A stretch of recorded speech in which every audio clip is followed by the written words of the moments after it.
하박국서 10번째 오늘 마지막 시간입니다. 하박국서는 참 특이한 이런 선지서였습니다. 참 많은 고민을 하게 했던 그런 성경이었습니다. 오늘은 이제 마지막 피날레인데 참 해피엔딩입니다. 하나님으로 말미암아서 고민하고 괴롭고 힘들어했던 것 이상으로 그렇게 찬양하고 기뻐하고 감격해하는 참 그런 모습을 보여주고 있습니다. 하나님의 뜻을 발견한 자에게는 이런 놀라운 반전이 사실 있다는 것을 보여주는 것입니다. 사람들은 두 종류가 있습니다. 되는 대로 그냥 자기 눈에 보이는 것에 따라서 아무 생각 없이 살아가는 사람들이 있습니다. 생각 없이 살아간다는 것은 이거는 생각이 꼭 없는 건 아니에요. 자기만을 위해서 살아가는 겁니다. 그런데 시대의 아픔을 안고 또 신앙과 싸우는 그런 뭔가 좀 의미를 가지고 살아가는 그런 영혼들이 있습니다. 그리고 어렵고 힘든 그런 상황들 속에서 참 하나님의 뜻을 찾고 또 그것을 나의 상황 가운데서 하나님 뜻을 이렇게 이루어드리려고 막 몸부림치고 이해가 안 되지만은 하나님의 말씀을 가지고 자꾸 이걸 소화를 하고 참 이런 과정들이 참 어렵습니다. 사람들은 이거 어렵고 이게 당장 눈에 보이는 이런 이익이 생기는 것이 아니기 때문에 대부분은 되는 대로 살아갑니다. 그냥 열심히 공부하고 열심히 사업하고 이렇게 해서 내만 잘 먹고 잘 살면 되지 이렇게 골치 아프게 그렇게 안 살려고 하는 겁니다. 이제 이게 과연 잘하는 것이냐 하는 것이죠. 하나님은 우리 하나님 백성들을 그렇게 살기를 원치 않았습니다. 왜냐하니까 그런 사람 구원하려고 했다면은 하나님의 아들이 그렇게 고민하면서 그렇게 고통스러워하면서 그렇게 십자가에 달리지 않았을 겁니다. 하나님은 우리를 하여금 이 현실 가운데, 제 많은 현실 가운데 참 이 현실의 아픈 문제들, 우리 속에 있는 문제들, 주위에 있는 많은 문제들 이런 것들을 통해서 정말 몸부림치기를 원하고 있고 또 그런 과정을 통해서 하나님의 그런 뜻을 새롭게 발견하기를 참 원하고 있습니다. 발견할 수 있는가 없는가 이것은 하나님의 손에 사실은 달려있는 겁니다. 근데 놀라운 사실은 그렇게 싸우는 영혼들 그런 사람들에게는 하나님께서 반드시 함께 하시고 그리고 하나님의 뜻을 나타내 주신다는 것입니다. 그리고 이게 하나님 뜻이라고 하는 것이 이게 얼마나 선하고 얼마나 지고지선한지 높은지 하는 것을 깨닫게 하는 것이거든요. 하나님을 새롭게 발견하는 게 이게요. 이게 우리의 힘인 것이죠. 오늘 말씀에도 보면 뭐라고 되어 있습니까? 19절 보면 주 여호와는 나의 힘이시라. 이게 힘이에요. 다른 게 힘이 아닙니다. 하나님이 얼마나 선하시고 얼마나 높고 얼마나 초월적으로 계시는가. 우리 생각은 너무 다르다 하는 것을 깨닫는 이게 힘인 것이고 요 힘이에요. 그러면 이제 두 가지 반응을 합니다. 하나는 뭐냐? 야, 하나님의 뜻이라고 하는 게 이게 그냥 입에 발린 소리가 아니고 이게 이렇게 엄중한 것이구나. 이게 두려운 것이구나. 하나님 그냥 기분 나빠가지고 한번 그냥 부정적인 말씀하신 것이 아니라는 거예요. 이거는 한번 하나님께서 하신 말씀은 시대와 상관없이 하나님께 반드시 그대로 이루어진다는 것을 생각하게 될 때 굉장히 두렵고 떨리게 된다는 것입니다. 또 하나는 하나님 드러난 뜻 앞에서 자기 자신을 다 내려놓고 결국에는 하나님께서 승리하시는구나. 그동안 내가 이해하지 못해가지고 이렇게 오해도 하기도 하고 힘들었지만은 결국에는 하나님 뜻대로 모든 것이 승리자가 주님이 되시는구나 하는 것을 알면서 다 내려놓고 하나님을 찬양하게 된다는 것입니다. 하박국은 이 민족의 아픔을 안고 하나님께 나아갑니다. 하박국은 품다 이런 뜻을 가지고 있습니다. 그리고 또 몸부림치다 이런 뜻을 가지고 있습니다. 그대로 해석을 하면 돼요. 민족의 문제를 품었어요. 그리고 그게 품어지지 않아가지고 큰 몸부림을 쳤습니다. 그게 이제 하박국이에요. 이제 그런 과정을 통해서 새로운 하나님을 만나게 되었고 너무나 고상한 하나님의 뜻을 발견하고 두 가지 반응을 합니다. 하나는 온 몸과 영혼이 두려움으로 떨게 됩니다. 그게 이제 16절이에요. 하나님의 심판과 그 뜻이 나타나게 되었을 때 이게 얼마나 엄중한가 하는 것을 알고 막 이 세상에서 가장 두려운 표현들이 다 몰아놔서 우리는 참 겁난다, 공포스럽다, 완전히 막 멘붕에 빠졌다 이렇게 표현하는데 그렇지 않고요. 뭐 온 몸과 영혼이 막 완전히 공포에 빠진 것 같은 그런 이런 우리는 아마 이런 그 감정까지 잘 가지 못해요. 이렇게까지 두려워 떨 수 있을까? 하나님 뜻 앞에서 참 우리가 이게 힘들거든요. 근데 진짜 하박국은 하나님의 살아계심을 이 사람은 체험을 한 겁니다. 얼마나 두려웠더니 오금이 저렸다 이렇게 말할 정도로 뼛속에 그냥 고통이 막 밀려왔다 그렇게 할 정도, 뼈가 썩이는 것 같다 이런 표현을 할 정도로 그렇게 힘들었던 것을 알게 됩니다. 그리고 또 하나는 뭐냐니까 그 크신 하나님의 계획 앞에 하나님을 발견하고 생각이 완전히 바뀌게 됩니다. 이게 위대한 겁니다. 하나님 크신만 보면 안 돼요. 지금까지는 막 자기 입장에서 생각했어요. 자기 민족 중심으로 생각을 했습니다. 그러니까 나는 망하면 안 되고 유다는 망하면 안 된다. 그게 이미 전제가 딱 되어 있는 거예요. 그게 전부 다 자기 생각이거든요. 하나님 그런 게 있어요. 하나님 자기 백성도 얼마든지 망할 수 있다. 딱 포기하고 이렇게 하니까 하나님이 하시는 게 막 눈에 확 들어오게 되면서 뭐 시야가 한순간에 확 넓혀지면서 내 생각이라는 게 이게 아무것도 아니구나 하는 것을 깨닫고 그냥 하나님 앞에 그냥 찬양을 합니다. 그렇게 하니까 하나님 힘을 줘가지고 절벽 위를 뛰어다니는 사슴처럼 막 날아다니는 겁니다. 그걸 이제 찬양했다는 것이 오늘 말씀의 내용인 것입니다. 오늘 두 가지를 우리 생각해야 될 것입니다. 첫 번째는 이 환난을 기다리는 마음입니다. 하박국은 유다를 사랑했습니다. 교회를 참 사랑했어요. 교회 안 사랑하지 않는 사람이 절대로 고민을 안 해요. 자기 먹을 거 그냥 자기 살아가는 거 자기 자신만 생각하지 절대로 교회가 어떻고 말이지 하나님 나라가 어떻고 말이지 절대로 그 생각 안 해요. 돈 생기는 거 아니기 때문에 진짜 하박국은 사랑했어요. 하나님 나라를 너무너무 사랑했어요. 이거. 그 하나님 나라 안에 공의가 실현돼야 되고 말씀이 막 살아 부흥이 나타나야 되고 은혜가 막 넘쳐야 되는데 아니에요. 이 뭐 불의와 폭력이 막 난무하는 겁니다. 그게 얼마나 하박국이 속이 썩였었겠습니까? 오늘 본문 그 하박국에서 보면 하나님께 나가서 강포요, 불의요, 왜 하나님 가만히 있습니까? 뭐 그렇게 기도했다고 하는데요. 한 번 기도한 게 아닙니다. 그거 가지고 막 속이 썩을 대로 썩은 거예요. 그러니까 하박국은 이 문제가 해결이 안 되면 아무것도 못해요. 뭐 직장 생활도 못하고 또 가정 생활도 못하고 아무것도 못해요. 이게 너무 힘들어가지고 내가 무슨 유학 갈 이유가 어디에 있습니까? 뭐 소망이 없는데요. 하나님 나라를 이렇게 황폐해야 되는데 거기서 무슨 소망이 있겠습니까? 너무너무 괴로웠던 거예요. 이게 그 문제를 가지고 막 항의를 합니다. 열정이 있기 때문에 그렇게 하는 것이거든요. 질문했는데 하나님께서는 너무 끔찍한 말씀을 했습니다. 알았다. 내가 바벨론을 통해서 유다를 심판하고 망하게 하겠다. 통고를 받습니다. 그러니까 더 답답해졌어요. 세상에 이런 응답을 하시는 분, 하나님은 참 응답은 잔인하십니다. 한 번씩.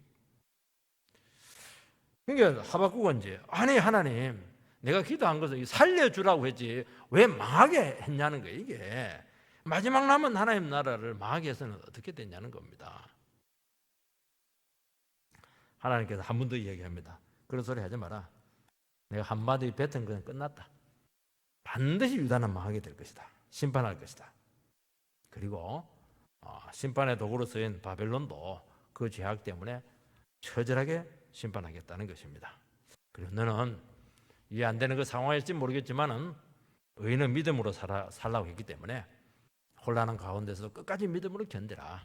이게 이제 응답이었습니다.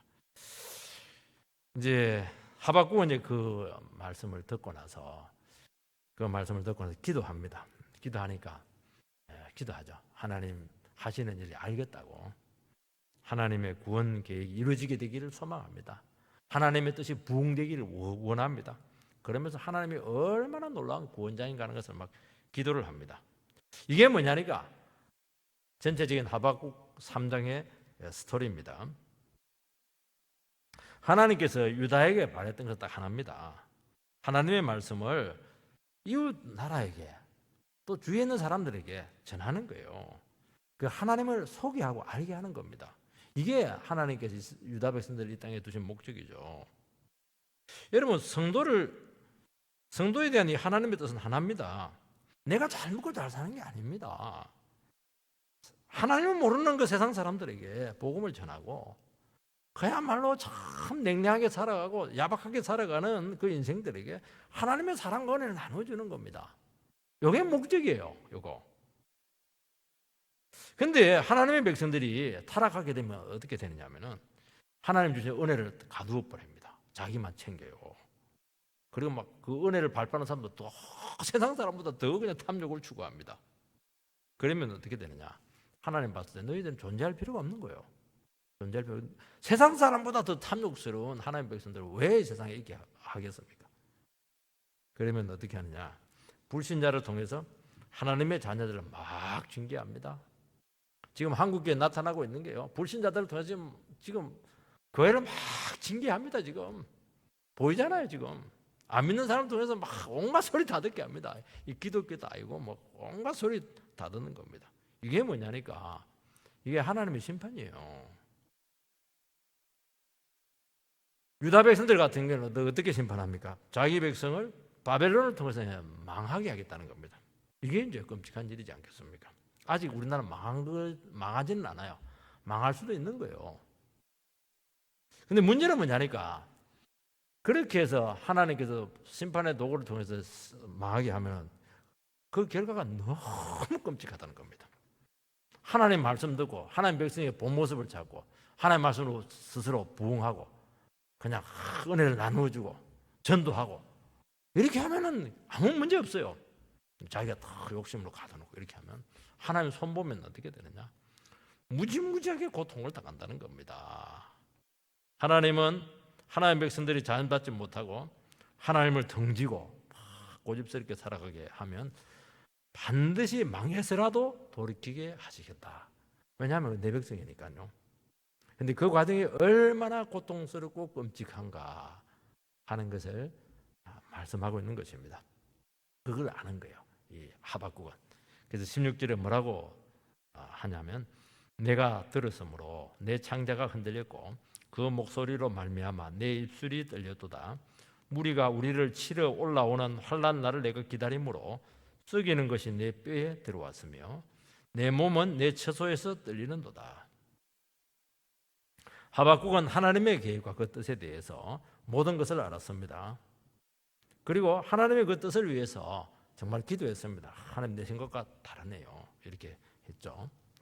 그리고 하나님의 구원자 되심을 막 찬양했으면 출애굽, 그다음에 뭐 광야 시대, 가나안 시대, 사사 시대에 통해 가지고 하나님 얼마나 자기 백성들을 이렇게 구원했는가 하는 것이죠. 그러고 나서 갑자기 16절에 와 가지고 분위기가 완전히 달라집니다. 온 몸이 떨리고 오금이 저릴 정도로 막 두려워하고 있습니다. 여러분 모르고 당하는 것하고 알고 당하는 것하고 어느 것이 더 두렵습니까? 모르고 결혼하는 거하고 알고 결혼하고 어떤 게 더 쉽습니까? 모르고 하는 게 쉽죠. 이 수술이 어떤 것인지 그 결과가 또 그 예후가 또 확률이 어떤 것인지 얼마나 고통스러운지 모르고 그냥 이렇게 받는 것하고 뭐 설명 다 듣고 다 알고 하는 것하고 다르죠. 임하는 자세가 다르죠. 두려울 겁니다. 이 창자가 떨렸다고 하는 것은 우리는 이제 창자가 떨렸다는 표현을 이제 저 속에서부터 막 그냥 떨림이 왔다는 것이지 않겠습니까? 뱃살은 이게 떨리는데 창자가 이게 떨리는 거 이거 우리는 막 배가 끊어진다 이렇게 하는데 밥 먹고 뛰고 이렇게 하면은 이게 그게 아니에요. 너무 충격이 돼가지고 완전히 멎어 버렸어요. 이거는 일시적인 충격 때문이 아닙니다. 예루살렘 멸망도 두렵고 바벨론의 공격도 너무나 공포스러웠습니다. 하나님 뜻 알아요. 하나님 뜻이 이루어지게 되기를 하박국은 막 그냥 기도했습니다. 그리고 하나님 찬양했어요. 근데 막상 그 문제가 현실로 다가왔을 때 너무너무 두려웠다는 겁니다. 너무너무. 수술 시간이 딱 왔을 때 너무 힘들었다는 거예요. 이게 주사 맞고 이렇게 할 때, 칼로 째고 이렇게 할 때 너무 공포스러웠다는 겁니다. 입술이 막 떨렸어요. 아무 말은 못했습니다. 충격이 커서. 그래서 그 목소리를 말미암아, 이 목소리 누구 목소리입니까? 하나님의 목소리. 예루살렘 망한다는 겁니다. 그리고 실제로 바벨론에 올라와요. 바벨론 와가지고 하나님께서 우리에게 명령했다. 그래서 이제 예루살렘 그냥 망하게 하자. 그 소리가 막 들리는 거예요. 그 소리 듣고 나서 막 완전히 자지러진 겁니다. 이게. 하박국은 몸부림치면서 하나님의 뜻을 발견했는데요. 그거는 그냥 주님이 하신 말이 아니었어요. 그건 실제의 상황이었습니다. 실제로 그게 이루어지고 있다는 것을 알았다는 겁니다. 이게 두려웠던 거예요. 그냥 하나님께서 그냥 한번 막 그냥 소리 지르는 게 아니에요. 이거는 이 반드시 된다는 게 문제라는 겁니다. 이게. 그리고 그때 일들이 막 생생하게 영혼 속에서 막 느껴지고 내 속에서 막 경험이 되는 겁니다. 바벨론에 와가지고 이스라엘 백성들은 목 자르는 거, 그냥 그 배 가르는 거 이런 것들 막 전부 느껴지는 게 이게. 그들이 괴롭힐 거 생각하니까 막 그냥 오금이 막 저리고 있는 겁니다. 근데 문제는 뭐냐니까 이 고통을 누가 느껴야 되는 겁니까? 이 고통을 유다 백성들이 느껴야 되는데 유다 백성들은 전혀 그 고통을 느끼지를 못해요. 왜냐하니까 그들은 아무리 선지자가 외치고 하박국이 가만히 있겠습니까? 너희들 죽는다. 바벨론은 망한다. 그게 막 기가 딱딱 얘기했는데 아무도 안 들어요.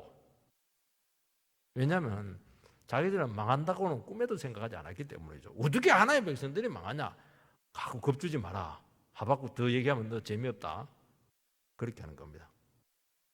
그리고 하나님은 성전이 있는데 거룩한 도성이 있는데 어떻게 감히 저 악질 같은 바벨론을 통해서 망하게 하겠는가? 상식적으로 말이 안 맞다. 성전에 있는 저것은 안 망한다. 신화와 같은 믿음을 가지고 있었습니다. 문제는 뭐냐니까 문제는 현실이죠. 막상 그 상황이 터지면 두려워하다가 절망하다가 딱 끝나는 겁니다. 이게 유다의 역사였어요. 이게 두려운 겁니다. 무슨 말해도 상관없어요.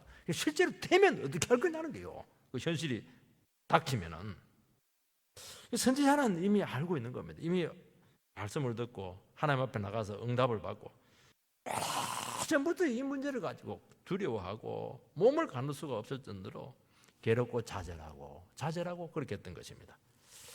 이것이 믿음의 사람들의 책임이고 아픔입니다. 우리 믿음이 좋으면 더 편안하게 살 것 같은데 안 그래요. 사람들은 아무도 하나님 뜻을 모르고 관심도 없어요. 자기밖에 몰라요. 근데 자기는 눈을 뜬 거라. 아는 거예요. 저 사람들이 괴로워야 되는데 안 괴로워하니까 그것까지 그냥 이중으로 삼중으로 우리는 고통을 당하는 겁니다. 우리가 믿음이 있기 때문에 우리가 하나님을 더 알고 먼저 알기 때문에 우리가 하나님의 말씀을 들었기 때문에 그 하나님의 말씀의 심판이 얼마나 엄중한가 하는 것을 알기 때문에 그냥 낙심하고 괴로워하고 힘들어할 수밖에 없다는 것입니다. 예수님께서는 겟세마네 동산에서 땀방울이 핏방울이 될 때까지 그렇게 고통스러워하시면서 기도했습니다.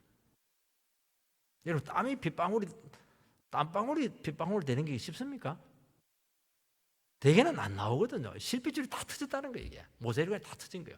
예수님께서 7시 만에 죽으신 것은 예를 십자가에 달려도요 7시 만에 안에 죽는 사람 없어요. 길게 가는 사람 일주일입니다. 7시 하면 죽었으니까 얼마나 예수님께 고통당했는지 몰라요. 그리고 예수님의 그 사인을 되게 보면 이제 심장 파열로 봅니다. 심장 파열로. 그래서 탁 찍으니까 바로 물과 이 덩어리가 분리가 되거든요. 그러니까 얼마나 고통을 많이 당했는지 몰라요. 예수님께서 당하신 고통은 십자가가 얼마나 아픈가 그런 두려움 때문만이 아니죠. 그것은 죄인에 대한 하나님의 심판의 엄중함을 알았기 때문입니다. 예수님 십자가에 달리기 위해서 오셨는데 뭐 이렇게 겁을 내요? 그러니까 더 겁내는 거예요. 아니까 겁이 나는 거예요. 아니까 괴로운 거예요. 모르면 상관없어요. 그것 때문에 왔는데도 불구하고 막상 십자가를 앞에 두니까만 너무 괴로운 거예요. 이게. 다른 사람 보니까 막 아무것도 몰라. 꿈에도 생각 안 해. 제자들 기도해라 하니까 막 졸고 있고 말이지. 참 앞에 뭐가 기다려 있는지 한치 앞을 내다보지도 못하고 있고요. 마귀가 지금 와서 기다리고 딱 그냥 그들을 지금 완전히 막 밀가루 듯이 막 우리 옛날에 그 챙이 갖고 쌀 밀가루 듯이 해보지 않았겠습니까? 정신을 못 차릴 텐데 아무 생각이 없어요. 결국 제자들은 그 상황이 닥쳤을 때 다 도망치고 배신하고 믿음을 다 잃었습니다. 주님은 그 제자들에게 감당했어야 돼요. 이게 아픔이었습니다. 우리는 하나님의 진노를 미리 경험할 때가 있습니다. 성령께서 우리의 교만과 재성을 보여주실 때가 있어요. 이게 참 은혜입니다. 근데 은혜인데 너무 괴로운 겁니다. 성령이 강하게 역사해서 내가 지금까지 하나님 앞에서 어떻게 살아왔는가, 내가 받을 형벌이 어떤 것인가 하는 것을 깨달을 때가 있습니다. 정말 그럴 때가 있어요. 나는 막 한 대로 한 대로 고집피우면서 왔는데 이게 얼마나 고통스러운 것인가 하는 것을 주님께서 보여주십니다. 그때 하박국의 말씀이 실감이 나요. 그 여기까지는 안 가더라도 비슷하게 좀 느낌이 옵니다. 우리의 창자가 흔들리고 입술이 하얘지고 뼈 안에 썩은 것이 막 들어온 것처럼 온 몸이 고통스럽고요. 몽둥이로 막 두들기 맞은 것 같아요. 통증이 막 느껴집니다. 막. 그 잠자도 안 돼 이거는. 왜냐니까 하나님께서는 우리의 삶 전부를 지금 거부하고 있는 겁니다. 우리는 뭐 하나님 죄라고 생각할 때 뭐 요거는 하나님 싫어하고 요건 하나님 좋아. 그게 아니에요. 하나님 그런 식으로 우리를 보자. 우리 인생을 방할다고 봅니다. 너 삶 전부가 지금 문제가 있다. 전부 다 총체적으로 지금 문제가 있다. 근본적으로 뜯어 고쳐라. 그걸 보여주는 게 이게 은혜고요. 이게 회개입니다. 이게 위대한 거예요. 이걸 맛보게 한다는 겁니다. 여러분, 내 몸은 내 처소에서 떨어도다. 이게 나와 있지 않습니까? 내 처소라고 하는 것은 내가 살고 있는 집을 얘기하는 게 아닙니다. 원래 내 아랫부분, 하체죠, 하체요. 그렇게 이제 번역이 됩니다. 발이 막 얼어붙고 다리는 사시나무 떨듯이 흔들리는 바람에 그 자리에서 막 털썩 주저앉아서 그럴 것 같은 망령자실한 상태, 그것을 의미하는 것입니다. 여러분, 사람에게서 가장 두려운 것은 이 세상에 좀 실패하는 게 아니에요. 이 세상에 조금 가난한 게 아닙니다. 뭐가 두려우냐니까 하나님 앞에서 제외되는 겁니다. 하나님께 버림받는 겁니다. 네가 바깥에 쫓겨 이를 갈고 있으리라. 은혜에서 철저히 배제되는 거예요. 이게 그렇게 두려운 겁니다. 사람들 그게 두려운 줄 몰라요. 돈이 없는 것이 참 힘들고 말이지. 성지에서 누락된 것이 힘들고 말이지. 코로나 확진 당한 것이 힘들고 이렇게 아니에요. 하나님의 은혜에서 철저히 배제된 게 이게 그렇게 두려운 겁니다.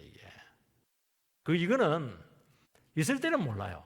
한 번 쫓겨나 보면 알아요. 한 번 제외돼 보면 나는 너에 대해서 은혜 한 방울도 안 주겠다. 하나님께 탁 얼굴 돌리면 알아요. 이게 얼마나 두렵고 이게 얼마나 귀한 것인가 하는 것을 알고 이를 간다고 했잖아요. 이를 갈면 있으리라. 정말 두려운 것이잖아요. 성경은 막 그대로 믿어버리면 돼요. 여러분, 스스로 은혜의 끈을 풀고 나가는 것이 얼마나 위험한지 알아야 돼요. 교회에서는 막 선거 말하고 그러지, 막 예배 막 드리라고 이렇게 하지, 막 괴롭단 말이죠. 내 마음대로 살아야 되겠다. 뭐 나가는 건 자기 마음이에요. 그러나 이게 얼마나 위험한 상태에 있는가 하는 것을 알아야 된다는 것입니다.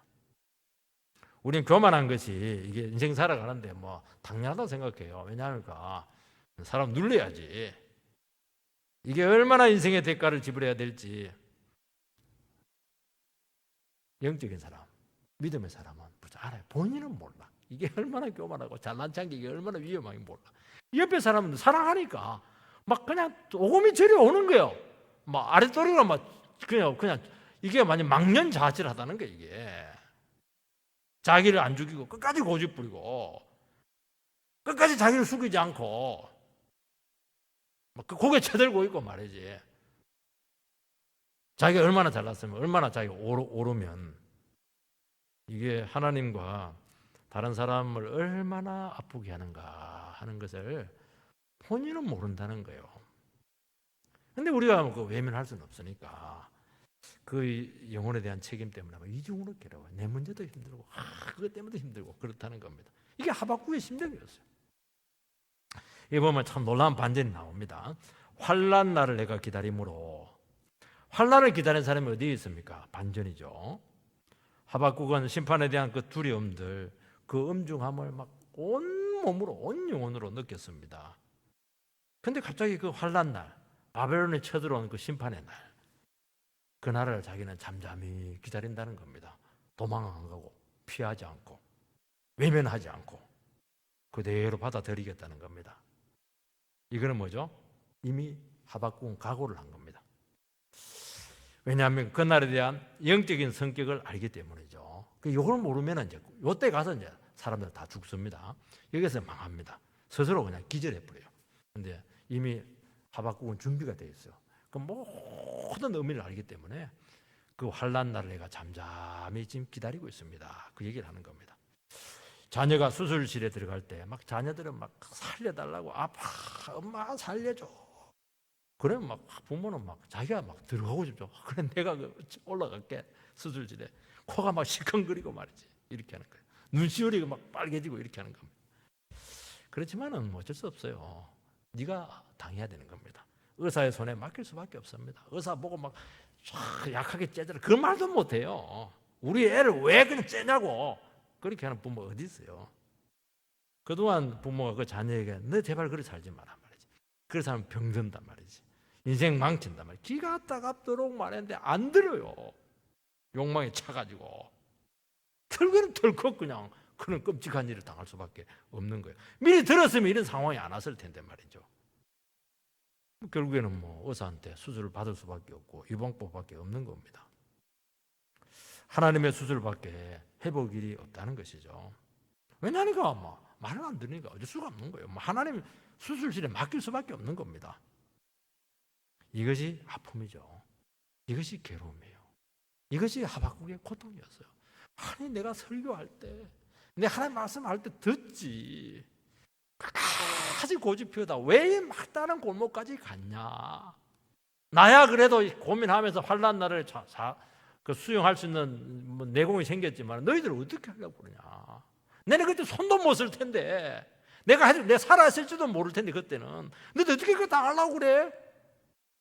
그 얘기하고 있는 그게 아픔이에요. 이게. 왜냐하면 사랑하니까. 여러분 죄인들의 특징은 뭐냐니까 자기가 죄를 지으면서도 이 죄가 어떤 것인지 몰라요. 이 죄가 쌓이고 있다는 걸 모르고 이 죄가 하나님 앞에 다 지금 주시되고 있고 이 죄가 얼마나 비싼 대가가 가는 걸 전혀 모르는 게 문제입니다. 그러니까 마음껏 죄를 짓죠.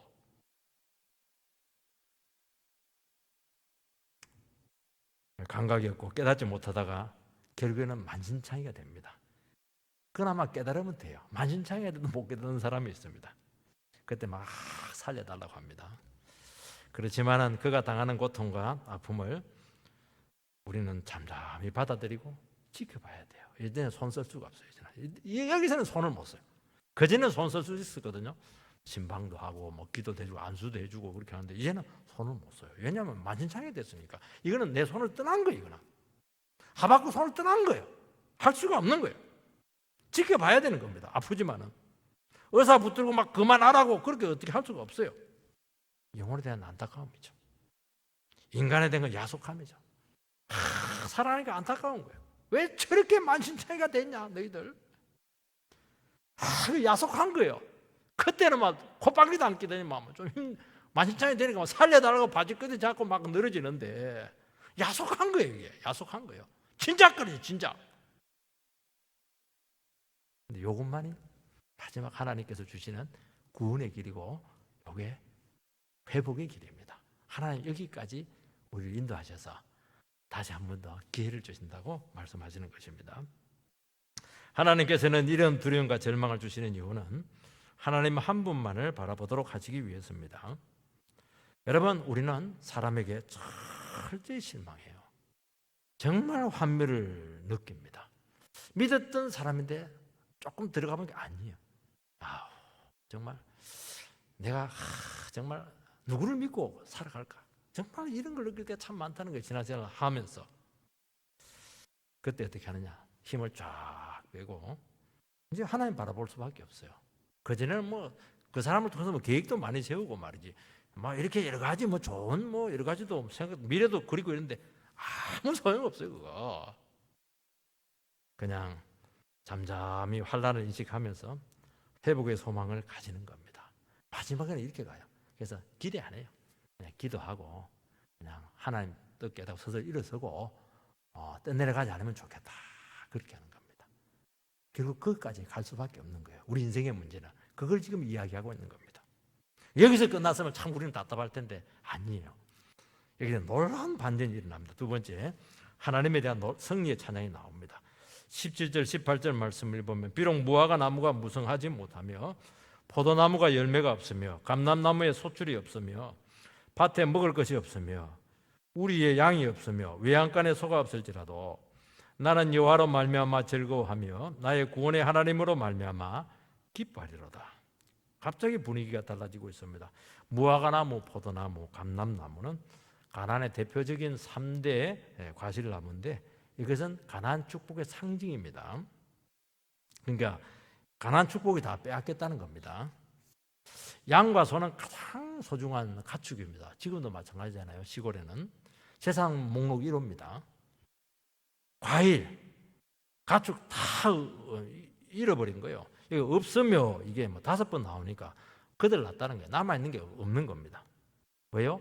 바벨론에 침략을 했으니까 싹쓸이를 해갔다는 겁니다. 여러분 살 집이 빼앗겼어요. 직장을 잃었습니다. 사업이 망했어요. 명성과 신뢰를 다 잃었습니다. 그럼 어떻게 살라고 합니까? 못 살죠. 자살해야지 뭐. 살아갈 이유가 없죠. 그런데 뭐라고 되냐니까 나는 여호와로 말미암아 즐거워하며 나의 구원의 하나님으로 말미암아 기뻐하리로다. 아무것도 없어요. 거들났어요. 그러면 어떻게 하냐? 그런 사람이 이래요. 나는 뭐 하나님만 있으면 돼. 그런 의미입니까? 아니죠. 실컷 잘못해가지고 거들나가지고 나는 하나님만 있으면 돼. 그것도 참 그건 거의 이상한 거예요. 머리가 이상한 거예요. 자기는 아무것도 안 했으면서 죄만 지어놓고는 회개도 안 하고 말이에요. 나는 하나님만 잠잠히 바라봐. 그건 속이 더 뒤집어지는 겁니다. 그거. 기독교는요 무책임한 게 아닙니다.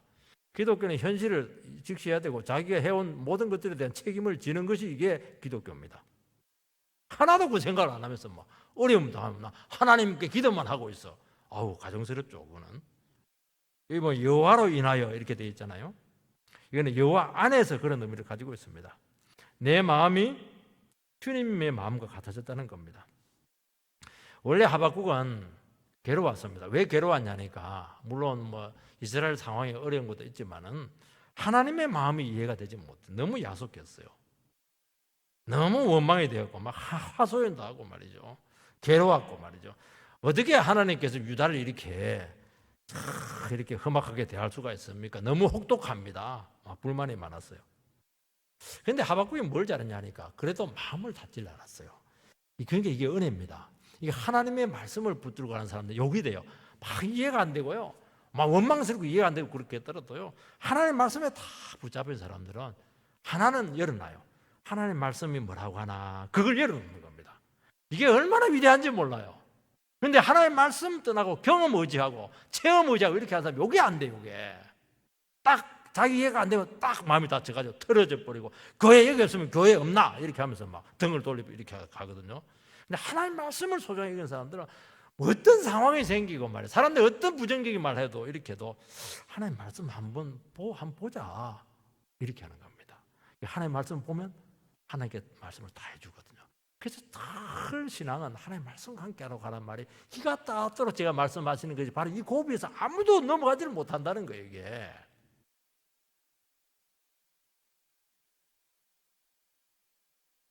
하박국은 하나님 앞에 나가서 몸부림치고 기도하고 응답받는 과정을 통해서 자기 마음이 변했습니다. 하나님이 이해가 되었어요. 하나님 생각이 너무 컸어요. 내 생각이 너무 이기적이었고 너무 자국중심적이었고 보는 시야가 너무 좁았다는 것을 그때 깨달은 겁니다. 한나는 아들 없는 이 고통으로 괴로워했죠. 그 당시 아들이 없다는 것은 하나님 저주받은 겁니다. 버림받은 거예요. 버리나 때문에 괴로워했지만 사실은요 한나는 하나님 때문에 괴로운 겁니다. 왜냐하니까 누구나 가져야 되는 이 축복을 한나는 못 가진 거예요. 병든 것도 아니고 생리적으로 문제가 있는 것도 아닌데 왜 하나님 나에게 응답하지 않냐고, 나를 버리신 거냐고. 그 문제예요. 결국에는 그 심판이잖아요. 그게 하나님 나를 은혜에서 제외시켰습니까? 이 문제거든요. 결국에는 이해가 되지가 않았어요. 아들 문제를 갖고 왜 이렇게 나를 이렇게 주시는 것도 아니고 안 주시는 것도 아니고 말이죠. 참 고통을 많이 겪습니다. 옆에서는 뭐 속도 모르고 막 긁어대고요. 이렇게 하는 겁니다. 그때 이제 한나가 마지막 놀라운 기도를 합니다. 무슨 기도를 하냐니까 아들을 주시면 내가 다시 갖다 바치겠다고. 서원기도 한 건데 뭐 서원기도 이런 식으로 하지 말라 그렇게 하기도 하는데 한나 입장에서는 좀 의미가 있어요. 이게 너무 괴로워서 성전에서 기도하는데 엘리 선지자가 또 오해를 합니다. 술 먹지 마. 그때 한나는 차분히 대답을 하는데요. 내 마음이 너무 괴로워서 하나님께 내 심정을 통했습니다. 통했다는 게 중요해요. 통했어. 그전에는 하나님하고 심정이 막혀버렸어요. 이해가 안 돼. 왜 그런지 몰라. 하나님 나를 미워하나? 은혜에서 제외시켰나? 네, 그런 몸부림만 과정을 통해서 하나님께서 아들을 주시면은 내 아들을 하나님께 바치겠다. 그러면서 몸부림치면서 마지막에 뚫려버렸어요. 이게 놀라운 거예요. 이게 하나님으로 말미암아 하나님 안에 하나님 마음속으로 들어간 거예요. 이게 어떻게 들어가게 되었습니까? 자기의 불임의 그런 상태를 가지고 수십 년 동안 고통하는 과정에서 불임의 이스라엘의 영적인 상태, 생명을 낳지 못하는 그 교회의 그 암담한 모습, 그것을 자기와 오버랩을 시킨 거예요. 자기는 온 몸을 통해서 아이 낳지 못하는 은혜에서 제외된 그 고통을 겪었는데 눈을 뜨고 보니까 자기가 문제가 아니에요. 이스라엘 전체가 지금 어두워진 거예요. 이게 그걸 바라보고 있는 하나님의 마음이 얼마나 답답했을까? 아, 그렇구나. 하나님께서 단순히 육신의 아들을 주는 것이 아니고 말씀의 아들을 주어서 이 막힌 은혜의 통로를 뚫기를 원하고 있구나. 하나님 내 아들 그 바치겠습니다. 바로 하나님의 심정과 맞아버렸어요. 통해버렸어요. 이야, 위대한 일이잖아요. 이 마음이 바뀐 거예요. 이게 그전에는 아들만 주세요 그냥 떼써도 듣게 되는데 달라졌죠. 아들을 주시면 하나님 나라의 말씀의 종으로 바치겠습니다. 그리고 사무엘이 위대한 말씀의 종이 됐잖아요. 하나님 나라를 완전히 회복시키지 않았습니까? 그리고 나서 놀라운 한나의 찬송이 터지게 되는 겁니다. 2장에 사무엘상 2장에 사람은 어쩔 수 없습니다. 내 것이 없고 내가 힘들고 내가 괴로우면 원망 불평하는 것입니다. 그것을 두고 하나님 앞에 나가서 막 실험하는 것이죠. 그 과정을 통해서 하나님의 생각이 하나씩 말씀 앞에서 깨지면서 하나님의 마음과 섭리가 눈에 들어오는 것입니다. 여러분, 자식의 아픔은 부모에게는 누구나 고통이죠. 그 자식의 아픔을 통해서 부모의 욕심과 재성과 고집과 탐욕을 보게 된다면 그 얼마나 위대한 일이겠습니까? 우린 자식이 잘 돼가지고 성공하고 출세하기를 원하는데 하나님은 다른 계획을 가지고 계셨습니다. 자식의 고통을 통해서 하나님의 나라의 아픔을 느끼고 그 나라에 어떤 헌신하기를 주님께서는 원했던 것이죠. 그전에는 그 생각이 아니에요. 자식 잘 키워가지고 너도 호강하고 나도 좀 명성 좀 붙자. 그게 우리의 생각이었거든요. 하나님 전혀 그 생각이 아니었어요. 그래서 생각이 안 맞는 거예요. 이게. 하나님의 아들을 십자가에 내어주신 아버지의 마음을 이해하게 됐다면 그를 통해서 구원이 나타나게 된다는 것입니다. 더 이상 내가 잘 되고 안 되고 이게 뭐가 중요하겠어요. 그 하나님 마음에 딱 맞아버렸는데 그래서 하나님 일에 동참하고 싶고 하나님 뜻을 더 알고 싶고 내 남아있는 생각을 어떻게 하든지 주님께 또 드리고 싶고 못 드려서 그냥 힘들고 말이지. 그 존귀한 삶으로 들어가는 겁니다. 그리고 자기 자신을 던지는 것이죠. 이게 위대한 것 아니겠습니까? 주님께서 이걸 원하고 있는 것이거든요. 지금 사람은 누구든지 자기 생각이 옳고 자기 나름대로의 도덕적인 잣대를 가지고 다 살아갑니다. 사람들이 왜 큰 소리 치냐니까 내 생각은 반드시 맞다고 100% 믿기 때문에 큰 소리 치는 거예요. 객관적으로 맞고 안 맞고는 그 다음 문제면 자기는 맞는 거예요. 큰 소리 치는 이유는 막 어떤 데는 막 목사 앞에도 와가지고 막 목사 이래서 되겠냐고 막 큰 소리 치면 저는 막 절절 매요. 왜냐니까 나의 기준은 명확하지 않거든. 나는 확실한 게 없어요. 하나님 뜻 아니면 나는 아무것도 모르니까. 본인들은 막 너무 확신을 쳐가지고 막 밀어붙이고 대들고 이렇게 하니까 알겠습니다. 집사님. 알겠다고. 입이 떨려 다다다다 떨리고 이렇게 하면서 할 말이 없어요. 워낙 세게 나오니까. 꿈에도 자기가 잘못했다는 생각을 못합니다. 그 병이에요. 그거. 어떻게 하나님처럼 자기도 똑똑할 수 있겠어요? 하나님은 자기 중심성을 깨뜨리십니다. 그거 깨져야 돼요. 그거 안 깨지면 하나님 나라를 얼마나 엉망으로 만들어놔요. 하나님께서는 환난을 통해서 자기 자신의 한계 언저리에 딱 갖다 놓습니다. 언저리에 딱 갖다. 한계 한 발짝 뛰면 죽음이고 죽음과 사선을 넘나들게 합니다. 넘나들게. 얼마나 힘들게 하겠어요. 그게 환난이에요. 하나님께서. 거기서 얼마나 갈등을 하게 하는지 모릅니다. 그런데 그때 눈을 딱 들어서 저 멀리 산등성을 보고 있으면 하나님 나라 경계선에서 하나님께서 찾아오세요. 하나님이 움직이고 있습니다. 그러면서 하나님의 선하심을 느끼기 시작해요. 하나님의 아름다우심을 보기 시작해요. 하나님의 뜻이 얼마나 고상하고 넓고 깊은가, 풍성한가, 그 사람의 풍성하는 것이 옵니다. 이건 알아야 돼요. 이거는 머리로 되질 않아요. 그건 내 인생의 한계사. 내가 철석같이 옳고, 내가 철석같이 틀림없고, 요 한계선에서 내가 틀릴 수도 있겠구나. 그 생각이 찾아오는 것이 이게 위대한 것이거든요. 그러면서 정말 지고지선하신 하나님을 발견하는 것입니다. 그래서 시편에 보면 하나님의 선하심을 맛보알지어다. 맛보 알아야 돼. 이거는 만나만 이렇게 먹고 맛보아는 게 아니고 하나님의 선하심을 맛보알지어다. 하나님의 아름다움을 맛보알지어다. 맛을 봐야 되는 거예요. 이게 맛을 봐야 맛을 알지. 그럼 눈꺼풀이 벗겨지면서 하나님의 일하심이 보이기 시작합니다. 그러면서 내 생각이 아무것도 아니구나. 내 기준을 하는 게 전부 다 그거 다른 사람 판단하기 위한 폭력의 도구였구나. 그러면서 하나님을 딱 찬양하게 된다는 것입니다. 그리고 하나님의 능력이 되신다는 것을 고백한다는 것이죠. 그리고 현실 속에서 일하시는 하나님은 틀림없으시고 우리를 구원으로 인도하시며 복되게 일하시고 차원 높게 인도하심을 깨닫고 기뻐하게 된다는 것입니다. 그때 말로 표현할 수 없는 기쁨과 감동이 우리에게 찾아온다는 것입니다. 이게 뭐냐니까 우리식으로 표현하면 성령이 터지는 겁니다. 사랑이 밀려오는 것입니다. 그러면서 세상에 대한 집착들, 미련들 전부 다 사라지게 되고 세상에 주는 기쁨이 이게 가짜 기쁨이다 하는 것을 깨닫습니다. 왜냐하면 진짜를 놓치고 살았구나.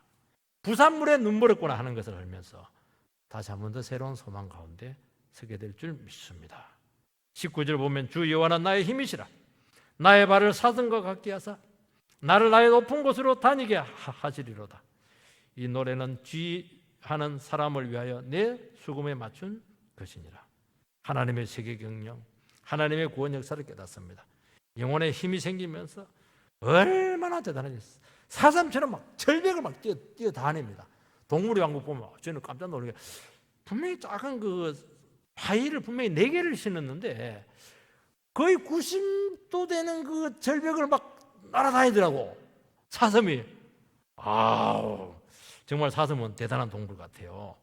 우리가 그렇게 된다는 겁니다. 그 절벽인데 그러니까 그 삶이 얼마나 차원이 높아요. 밑에서는 막 아기 다툼이나 막 그냥 욕심 부리면서 미워하면서 사는데 막 완전히 그냥 절벽 위에 올라가가지고 거기서 막 날아다녀요. 얼마나 힘이 있는지.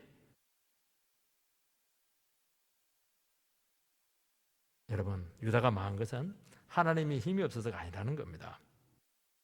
유다가 말씀을 버렸기 때문입니다. 하나님은 회복할 수 있다는 것입니다. 비록 바벨론의 포로로 잡혀가서 온갖 고생할지언정 하나님은 능히 구원하실 수 있다. 그걸 받고 나니까 얼마나 힘이 나는지 몰라요. 하나님께서는 자기 백성을 아무리 심하게 망가뜨려도 결국 회복시키십니다. 망가지기 전보다 훨씬 아름답게 만드십니다. 아무리 지키고 어려움에 빠질지라도 전부 다 기워서 다 수선하십니다. 하박국은 이미 시선이 너무너무 높아져 있어요. 높은 곳에 다니고 있어요. 너희들하고는 다르다. 모든 것을 다 보고 있는 겁니다. 그곳에서 막 사슴처럼 뛰어다니고 있어요. 땅의 것에 매이지 않습니다. 시야가 확보되면 상황이 어려워도 얼마든지 상황을 수습하고 거기서 빠져나올 수 있는 겁니다. 헤어나올 수 있는 거예요. 오늘 우리 시간 주님 앞에서 정말 하박국처럼 우리 상황 가운데 하나님을 초청해서 몸부림치면서 기도하면서 말씀 속에서 그 위대한 하나님의 시야를 확보하게 되기를 축원드립니다. 그럼 사슴처럼 절벽 위를 날아다니는 위대한 삶이 될 줄 주의 이름으로 축원드립니다.